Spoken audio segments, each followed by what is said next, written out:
Ini namanya adalah mad tabi'i. Namun sebelum itu perhatikan dulu tanda mad atau tanda panjang yang di kotak nomor 4. Huruf fa itu termasuk salah satu huruf ikhfa hakiki awsat. Kenapa dikatakan awsat?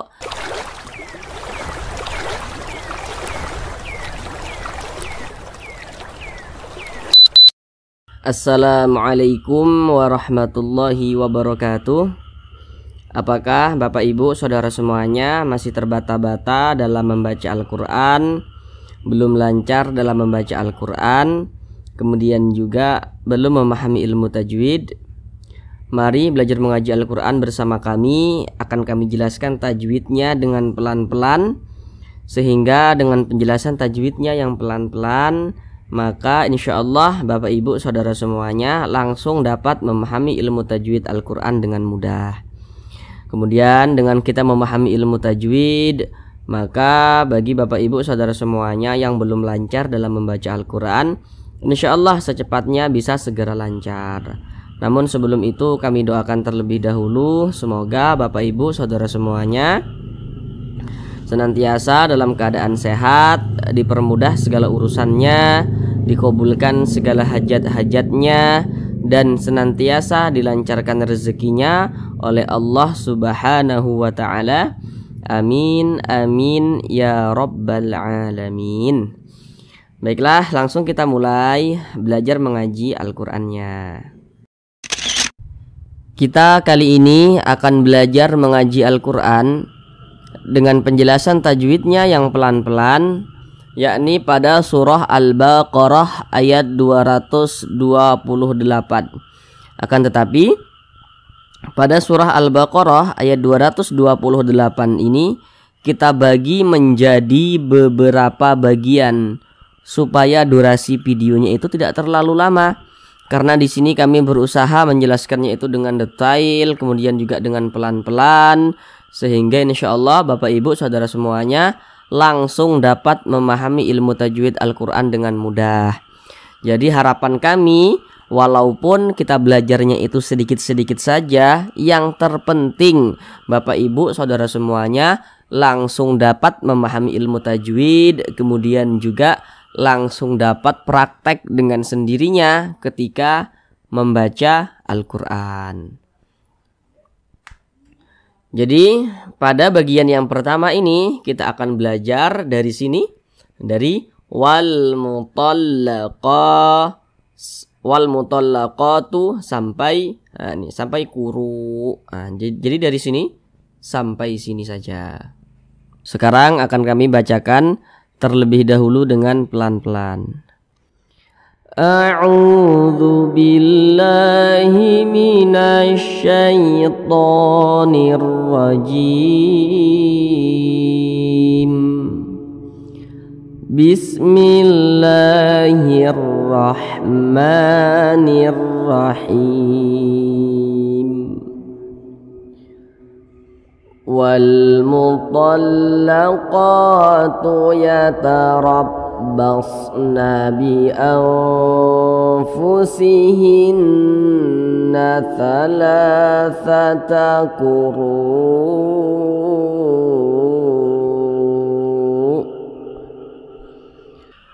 Sekarang kita bahas tajwidnya dengan pelan-pelan. Namun seperti biasa ada beberapa hal yang kami sampaikan di awal supaya lebih memudahkan saudara semuanya dalam memahami penjelasan tajwid yang kami sampaikan. Yang pertama, kalau nanti kami katakan huruf sebelumnya atau huruf di belakangnya, maka yang kami maksud itu adalah huruf yang berposisi sebelah kanan daripada suatu huruf yang arahnya itu ke sebelah kanan. Kemudian kalau nanti kami katakan huruf setelahnya atau huruf di depannya, maka yang kami maksud itu adalah huruf yang berposisi sebelah kiri daripada suatu huruf. Intinya itu yang arahnya itu ke sebelah kiri. Baik, yang pertama di sini ada huruf alif lam berjumpa dengan huruf mim. Jadi kalau kita membaca Al-Quran, apabila berjumpa dengan huruf alif lam, dia letaknya jejer seperti ini. Ini huruf alif, ini huruf lam, letaknya jejer, maka dinamakan alif lam. Kita perhatikan huruf setelahnya, Ini huruf alif, ini huruf lam. Nah, setelahnya itu kita perhatikan atau di depannya itu kita perhatikan. Ini di depan huruf lam ini atau setelah huruf lam ini adalah huruf mim. Nah, kita lihat di samping, huruf mim itu termasuk salah satu huruf qamariyah. Maka alif lam berjumpa dengan huruf mim, hukumnya adalah alif lam qamariyah. Alif lam qamariyah itu biasa disebut juga dengan izhar qamariyah. Nah, karena huruf lamnya ini dia dibaca izhar, huruf lamnya itu dibaca jelas. Nah, terbaca dia dengan jelas. Wal mutallaqah, qa dibaca panjang. Ini namanya adalah mad tabi'i. Namun sebelum itu perhatikan dulu tanda mad atau tanda panjang yang di kotak nomor 4. Kalau kita membaca Al-Qur'an, apabila berjumpa dengan suatu huruf, kemudian di atas huruf tersebut ada tanda baca fathah berdiri atau alif kecil, maka huruf tersebut dibaca panjang. Ini huruf qaf. Di atasnya ada tanda baca fathah, tapi dia bentuknya berdiri, berbentuk alif kecil seperti ini. Tanda baca fathah atau harokat fathah itu kan dia mereng seperti ini dah. Nah, tapi kalau dia bentuknya berdiri seperti ini, berbentuk alif kecil seperti ini, maka huruf yang di atasnya memiliki tanda seperti ini, maka dia dibaca panjang. Qam ada tabi'i, panjangnya 2 harokat. 2 harokat untuk lebih mempermudah kita dalam belajar, kira-kira 2 ketukan temponya itu. 1, 2. Wal mutallaqah, 2 ketukan qa. Ketukan itu hanya sarana saja itu untuk mempermudah kita dalam belajar, dan ketukannya pun tergantung tempo bacaan kita. Kemudian di sini ada huruf ra. Huruf ra yang memiliki tanda baca fathah, maka dia dibaca tabkhim. Tabkhim itu tebal, dibaca tebal huruf ra-nya, sehingga pangkal lisan kita itu naik terangkat ke atas ketika kita mengucapkannya. Huruf ra-nya kita tebalkan. Ya tarob, ya tarob, ya tarob. Nah, ditebalkan. Kemudian di sini ada huruf nun sukun berjumpa dengan huruf fa. Namun sebelum itu perhatikan dulu di samping. Kalau kita membaca Al-Qur'an apabila berjumpa dengan huruf nun sukun atau berjumpa dengan salah satu tanda baca tanwin. Tanda baca tanwin itu bentuknya ada 3. Yang nomor 1 baris 2 di atas fathatain, yang nomor 2 baris 2 di bawah kasrotain, dan yang nomor 3 itu namanya dhammatain. Pokoknya setiap membaca Al-Qur'an apabila berjumpa dengan huruf nun sukun atau berjumpa dengan salah satu tanda baca tanwin, maka kita perhatikan huruf setelahnya tuh kita perhatikan, atau huruf di depannya tuh kita perhatikan, maka terjadilah suatu hukum tajwid.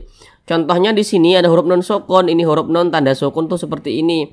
Huruf sukun itu biasa disebut juga dengan huruf mati.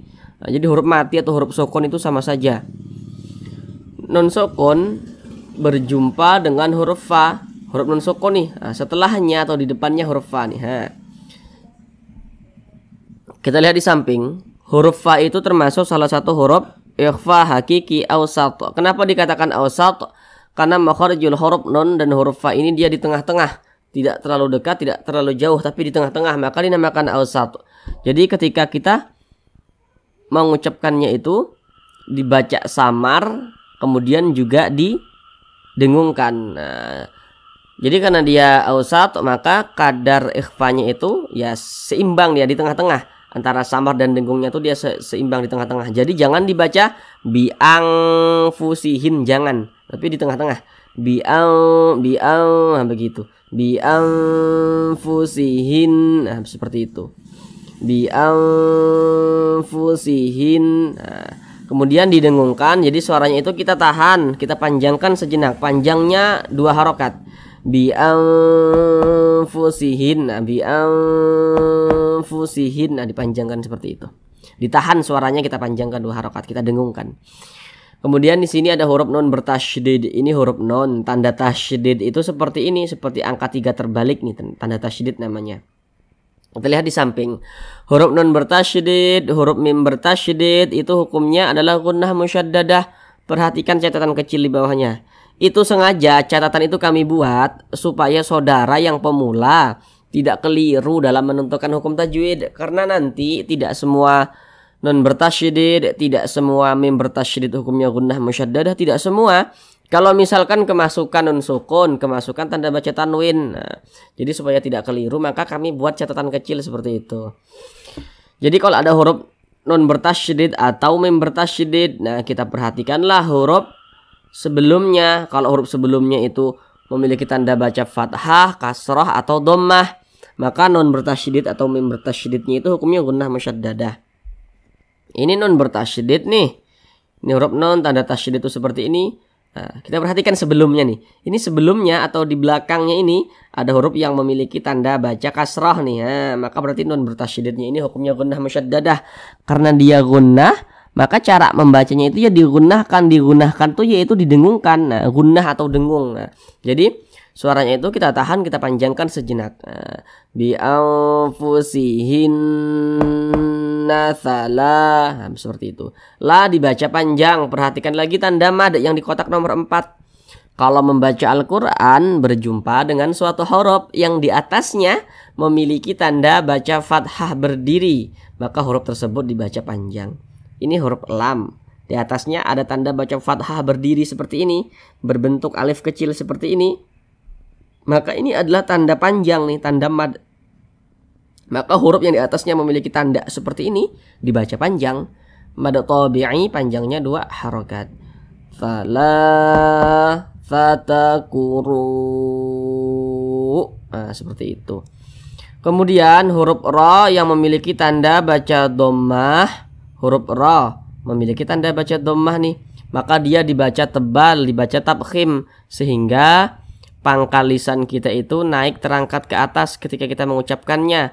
Huruf ra-nya itu kita tebalkan. Kuru. Nah, seperti itu. Nah, kemudian di sini ada mad wajib muttasil. Nah, namun sebelum itu perhatikan terlebih dahulu rumus mad tabi'i yang di kotak nomor 2. Kalau kita membaca Al-Quran apabila berjumpa dengan huruf waw sukun, ini huruf waw nih, tanda sukun tuh seperti ini. Nah, kemudian sebelum waw sukun ada huruf yang memiliki tanda baca dhammah. Ini namanya tanda baca dhammah nih. Maka huruf yang memiliki tanda baca dhammah yang berposisi tepat sebelum huruf waw sukun, maka huruf tersebut dibaca panjang. Ini huruf waw tanda sukun seperti ini. Sebelumnya nih ada huruf yang memiliki tanda baca dhammah, maka huruf tersebut dibaca panjang. Jadi secara singkatnya rumus mad tabi'i yang di kotak nomor 2 itu, huruf waw sukun pasangannya adalah tanda baca dhammah, sehingga huruf sebelumnya itu dibaca panjang. Nah, pada awalnya ini namanya mad tabi'i, kemudian mad tabi'inya nih berjumpa nih dengan huruf hamzah,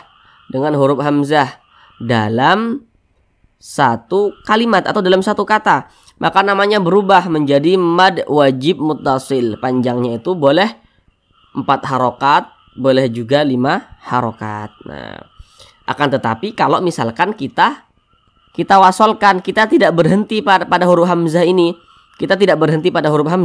itu namanya mad wajib muttasil. Tapi kalau kita berhenti pada huruf hamzah ini, berwaqaf atau berhenti pada huruf hamzah, berhenti kita pada huruf hamzah, maka ini namanya adalah mad arid lis sukun. Nah, karena mad tabi'inya ini berjumpa dengan huruf yang kita sukunkan atau yang kita matikan. Huruf yang kita matikannya adalah huruf hamzah. Jadi kalau kita berwaqaf tepat di huruf hamzah, maka huruf hamzah itu kita matikan. Jangan kita baca kuru'in, jangan, tapi kita baca kuru, begitu. Kenapa huruf hamzah ini kita sukunkan atau kita matikan? Jadi kalau kita membaca Al-Quran kemudian kita berhenti atau berwaqaf tepat di huruf yang tidak dibaca panjang, maka huruf tersebut harus kita sukunkan. Ini kita membaca Al-Quran kemudian kita berhenti atau berwaqaf tepat di huruf hamzah. Huruf hamzah kan tidak dibaca panjang, makanya kita sukunkan atau kita matikan. Sehingga kalau kita berhenti pada huruf hamzah nih, namanya adalah mad arid lis sukun. Karena mad tabi'inya berjumpa dengan huruf yang kita sukunkan atau kita matikan. Nah, akan tetapi kalau misalkan kita tidak berhenti pada huruf hamzah, kita tidak berhenti di sini, kita teruskan bacanya, kita sambung, maka ini namanya adalah mad wajib muttasil. Kalau kita berhenti pada huruf hamzah menjadi mad arid lis sukun, kalau kita teruskan menjadi mad wajib muttasil. Nah, seperti itu. Nah, kalau misalkan kita berhenti di sini tadi menjadi mad arid lis sukun, tapi mad arid lis sukunnya di sini terjadi pada huruf hamzah. Nah, jadi cara memanjangkannya itu dibaca 4 harokat atau 6 harokat. Nah, seperti itu. 4 harokat atau 6 harokat. Nah, karena mad arid li sukunnya itu terjadi pada huruf hamzah ini, pada mad wajib mutasil. Nah, jadi mad wajib mutasilnya kalau diteruskan, kalau diwakafkan menjadi mad arid li sukun. Nah, sampai di sini insyaallah saudara paham kan? Tidak bingung lagi insyaallah. Nah, kalau masih bingung komen di bawah ya, nanti kita jelaskan lagi. Kemudian di sini ada tanda wakaf. Seperti ya, ada kelupaan sedikit di sini. Ini kita kalau berwakaf pada huruf hamzah, maka ada naber di sana. Naber itu apa? Naber itu penekanan pada huruf-huruf tertentu sehingga intonasi suaranya itu agak sedikit lebih tinggi dia. Jadi kita baca kuru. Nah, ditekan seperti itu. Kuru. Nah, ada penekanan, ada gitu ya. Kuru. Nah, seperti itu. Jadi kalau kita berwakaf pada huruf hamzah maka ada naber di sana. Dikasih naber huruf hamzahnya itu. Nah. Kemudian di sini ada tanda wakaf. Qaf dengan lam yang bermakna al-waqfu aula. Jadi maksudnya itu kalau menemukan tanda wakaf qaf dengan lam ini, namanya itu adalah wakaf al-waqfu aula. Maksudnya itu adalah berwakaf lebih utama. Jadi kalau menemukan tanda wakaf seperti ini, maka lebih utamanya itu kita berhenti berwakaf dulu. Kita berwakaf dulu atau berhenti. Setelah itu kita ambil napas, baru kita lanjutkan lagi membacanya. Seperti itu. Sekarang kita ulang bersama-sama sekali lagi dari awal. Wal mutallaqatu yatarabbasna bi anfusihinna thalathata quru. Cukup sekian pembelajaran kita pada kali ini. Sampai jumpa di pembelajaran yang berikutnya. Assalamualaikum warahmatullahi wabarakatuh.